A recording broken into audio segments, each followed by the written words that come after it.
ఇక్కడ ధ్యానం చేస్తే పోయిన తర్వాత ఎవడు కష్టపడ్డు, లేకపోతే అన్ని కష్టాలు అక్కడ మొదలవుతాయి. ఇక్కడ ధ్యానం చేయకపోతే గుర్తుంచుకోండి. ఇక్కడే ఉన్నాయి కష్టాలు, మీకు చనిపోయిన తర్వాత ఇంకా కష్టాలు ఎక్కువ అనుభవిస్తారు ఇక్కడ ధ్యానం చేయకపోతే. ఆ లోకంలో ధ్యానం అసంభవం, ఈ లోకంలోనే ధ్యాన సంభవం. కనుక ఈ లోకంలో పుడతాం మనం. ఆషామాషి కాదు పుట్టడం అంటే. ఏదో యాదాలాపంగా వచ్చేసారేంటి, తెలియకుండా వచ్చేసారేంటి ఇక్కడికి. తెలిసి ఏది కోరి ఎన్నుకొని తల్లిదండ్రులు ఎన్నుకొని పాఠాలు నేర్చుకోవడానికి వచ్చి సిద్ధపడి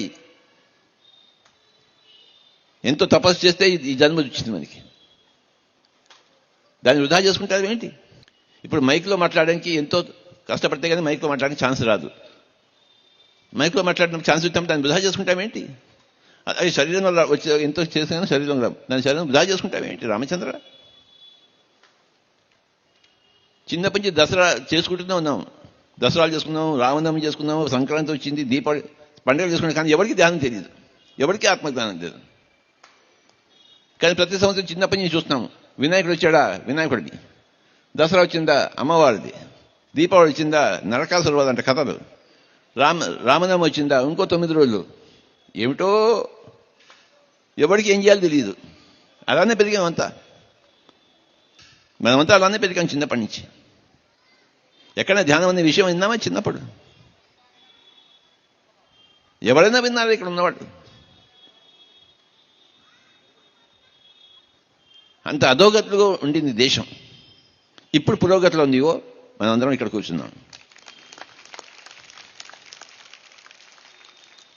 అధోగతి నుంచి పురోగతిలోకి వచ్చాం. ధ్యానం లేని దేశం ఇప్పుడు ధ్యానం ఉన్న దేశం అయిపోయింది. ఆధ్యాత్మికత అంటే ధ్యానమే, ఇంకోటి ఇది ధ్యానం కాదు. కోటి పూజలు ఒక సూత్రంతో సమానం, కోటి సూత్రాలు ఒక జపంతో సమానం, కోటి జపాలు ఒక ధ్యానంతో సమానం చెప్పేసి ఉత్తర గీతలో శ్రీకృష్ణుడు స్వయంగా చెప్పాడు. అయినా మనం ఏం చేస్తున్నాం? అవే భజనలు, అవే జపాలు, అవే స్తోత్రాలు, అవే పూజలు. రామచంద్ర, ఇంకా ఎందుకు నాలుక గీసుకోను ఆ ఉత్తర గీత, ఆ శ్రీకృష్ణుడు? వాడు చెప్పింది ఏంటి, మనం చేస్తుంది ఏమిటి? చేయవలసింది ఏంటి, చేస్తున్నది ఏమిటి? సూర్యుడు ఉదయించాడు, అస్తమించాడు, ఇదే మనకు తెలిసింది. కానీ సూర్యుడు ఉదయించలేదు, అస్తమించలేదు, భూమి తిరుగుతుంది అంతే. అది సైన్స్. ఏమిటో మన మాటలు, మన చేష్టలు, మన ఆలోచనలు. రామచంద్ర,